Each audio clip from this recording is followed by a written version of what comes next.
Ad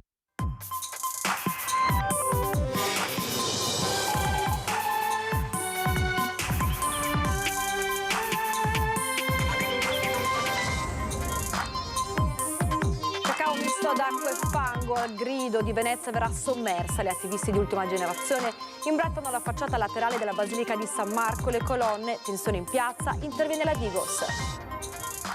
6 attivisti portati in questura e denunciati dalla polizia, da destra a sinistra, unanime la condanna politica del gesto. Zaia giù le mani dalla Basilica, il ministro San Giuliano, inqualificabile.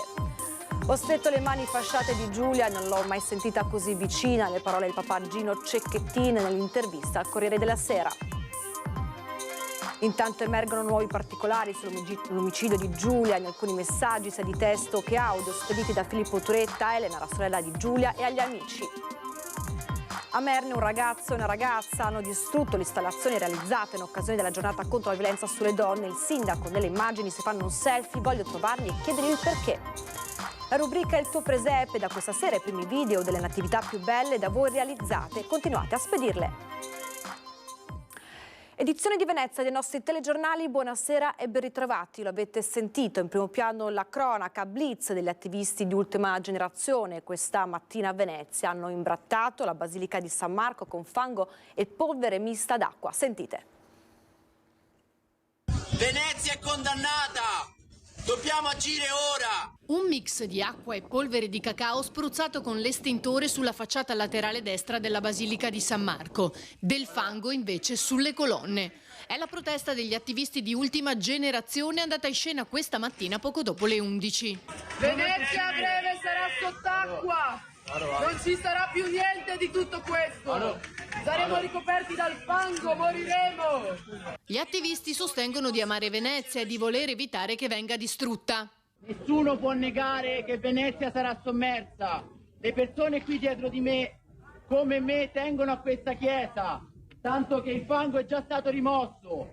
Vi posso assicurare che con la facilità con cui è stato rimosso il fango non verremo a rimuovere il mare da Venezia. Non basteranno 3 secchi per rimuovere l'acqua del mare. Questa chiesa sarà sott'acqua e a quel punto sarà troppo tardi per fare qualunque cosa. Successivamente hanno srotolato uno striscione con scritto Fondo Riparazione e un cartello con le foto dei 12 membri di Ultima Generazione rimasti in carcere 3 giorni dopo un blocco stradale a Fiumicino, prima di ricevere oggi la misura cautelare di obbligo di dimora. Poi sono arrivate le forze dell'ordine che li hanno portati via verso le 12:15.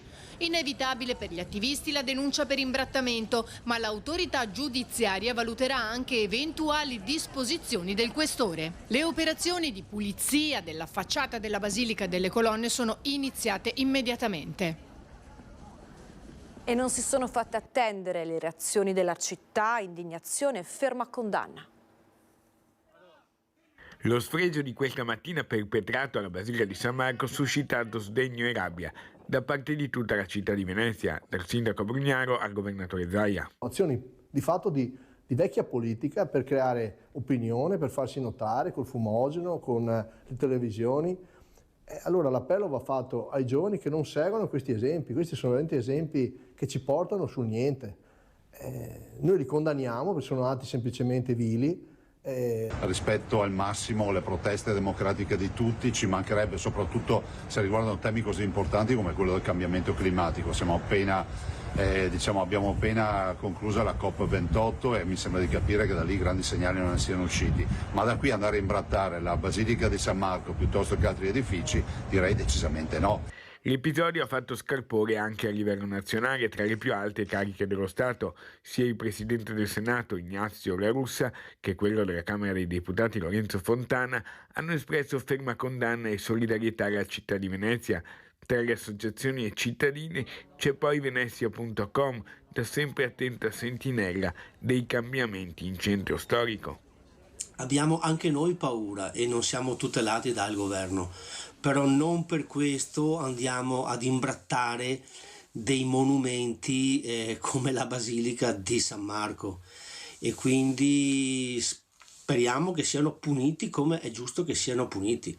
Per fortuna il blitz, le cui immagini hanno fatto il giro del mondo, non dovrebbe aver lasciato alcun danno. Questa mattina operai e maestranze con il proto della Basilica Professor Mario Piana erano subito al lavoro per ripulire. Nel pomeriggio è stata convocata una riunione della Procuratoria. Così al telefono il primo procuratore Carlo Alberto Tesserin. Mi spiace che siano giovani, perché i giovani possono avere tante idee positive da cercare di trasferire anche agli altri, ma non ci sembra che per salvare una realtà come San Marco e quello che i cittadini possono venire a vedere da tutto il mondo non hanno un'immagine positiva. E con la cronaca ci spostiamo a Maerne di Martellago. 2 giovani hanno distrutto l'installazione realizzata dalla Proloco in occasione della giornata contro la violenza sulle donne. Il sindaco voglio trovarli e chiedergli il perché. A solo poche ore di distanza dai funerali di Giulia nella Basilica di Santa Giustina a Padova e dalle parole del papà Gino, qui in piazza 4 novembre a Maerne di Martellago è stata completamente devastata l'installazione posizionata in occasione della giornata contro la violenza sulle donne. Le scarpette rosse sparpagliate ovunque, la carta che ricopriva i cubi su cui erano posizionate strappata, la targa sulla panchina rossa scarabocchiata. L'opera era stata realizzata dalla Proloco di Martellago con tanto di flash mob realizzato dai bimbi delle scuole locali il giorno dell'inaugurazione. Ma i responsabili hanno le ore contate perché sono stati immortalati da una delle 100 telecamere posizionate dal comune. Alle 23:09 si vedono queste 2 persone, sembra una ragazza e un ragazzo che prima di fare questo gesto addirittura si sono fatti un video. Spero che questo video sia nei social così riusciremo ancora prima a prenderli e poi a punirli. Il sindaco è determinato a trovarli, anche cercando in rete il video che potrebbero aver pubblicato. Voglio capire chi sono appunto per chiedere ma perché l'avete fatto, soprattutto 2 giorni dal funerale di Giulia, di tutte le donne assassinate nel mondo, veramente un gesto veramente crudele che non ha senso, soprattutto dopo anche le parole del papà di Giulia con quel testo che ha letto, dove dice che il passato sicuramente non si può cancellare ma il futuro deve cambiare. Un gesto che fa male perché l'installazione rappresentava non solo il simbolo ma il pensiero di una comunità. Dobbiamo partire a punire da questi piccoli, virgolettato all'ennesima potenza, gesti per poi evitare di rivedere sempre gli scenari che purtroppo stanno diventando troppo frequenti. Torniamo sul caso Cecchettin. Ho voluta vederla la prima volta, le ho toccato una gamba, avevo il desiderio di stringere le sue mani fasciate prima che chiudessero la bara.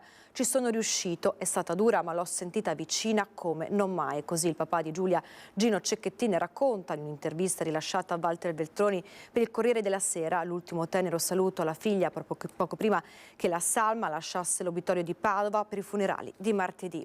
E intanto emergono nuovi particolari sull'omicidio appunto di Giulia Cecchettin. Ora è la volta di alcuni messaggi di testo ma anche audio spediti da Filippo Turetta ad Elena, la sorella di Giulia, e anche ad alcuni amici mostrati ieri sera a chi l'ha visto. Sentite.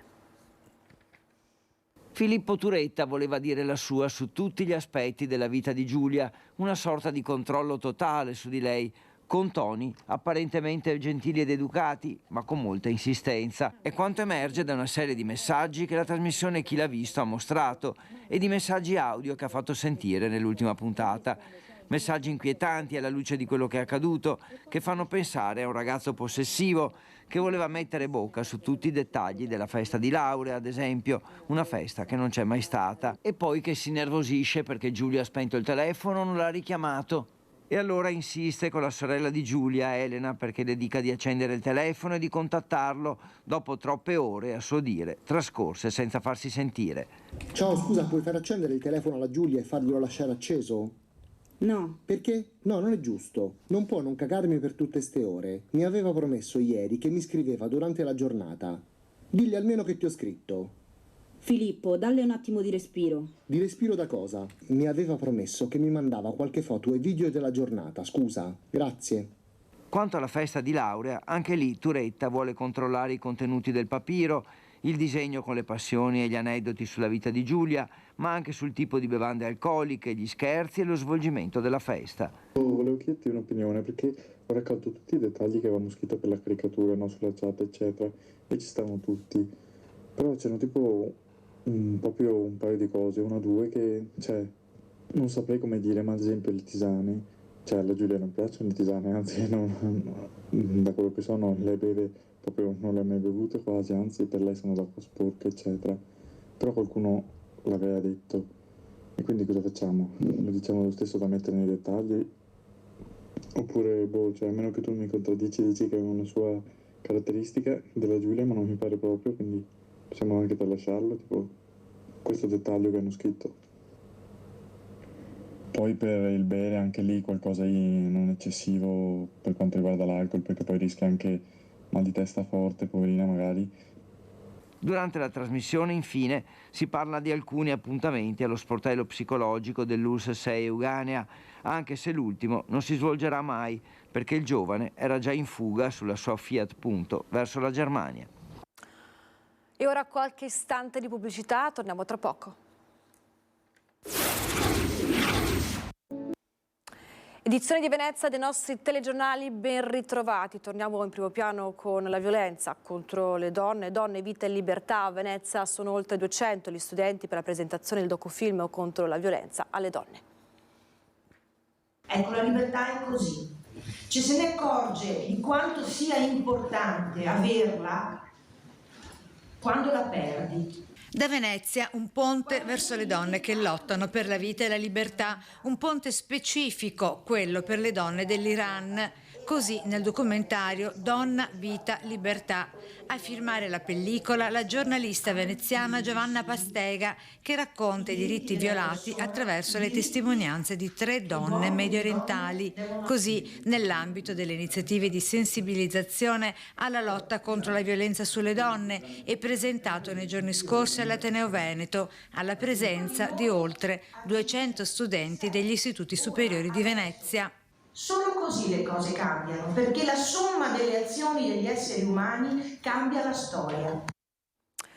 Cambiamo decisamente argomento, il Natale è vicino e torna la rubrica Il tuo presepe. Vi ricordo che potete inviarci video delle vostre natività su WhatsApp al numero 351 17 55 340. Ci raccomandiamo che i filmati siano come sempre orizzontali, di una durata di 20 secondi, specificate il vostro nome e cognome e il comune di residenza. E a proposito di presepi, guardiamo insieme la creazione di Giampaolo Mar di Zellarino.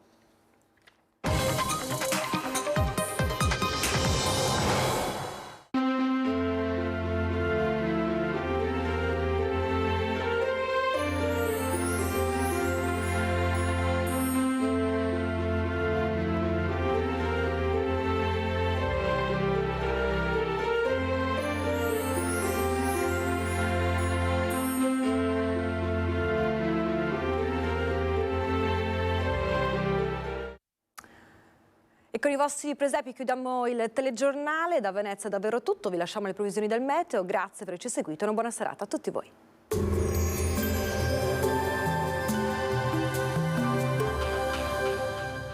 Cooperativa Agricola Volpago offre carne fresca di prima qualità. Ci trovi a Volpago del Montello, Pieve del Grappa, Tre Baseleghe e presso lo spaccio del contadino a Dolo e Massanzago. Bentrovati al meteo. Nel giorno dell'Immacolata una perturbazione sfiorerà il nostro territorio. Il tempo sarà piuttosto incerto. Vediamo il dettaglio di venerdì 8 dicembre. Sul Veneto un veloce ciclone raggiunge solo parzialmente la nostra regione e così la giornata sarà compromessa da un cielo in gran parte coperto. Non è esclusa tuttavia qualche schiarita al mattino. Possibile poi qualche precipitazione dal pomeriggio sera, nevosa sopra i 600-800 metri. Temperature sostanzialmente stazionarie, le minime saranno sotto zero praticamente ovunque, massime tra 4 e 7 gradi. Spostiamoci ora sul Friuli Venezia Giulia. Inizialmente più sole, a seguire cielo nuvoloso, ma la nostra regione non dovrebbe essere bagnata da piogge. Temperature minime comprese tra -2 e 3 gradi, massime sui 7-11 gradi. Infine diamo uno sguardo alla situazione del Trentino Alto Adige, dove sarà soleggiato con però nuvolosità in graduale aumento, possibili deboli precipitazioni in serata e nella notte. Temperature minime tra lo 0 e i -3 gradi, massime sui 3-4 gradi all'incirca. Dal meteo è tutto, vi auguro un buon proseguimento in nostra compagnia.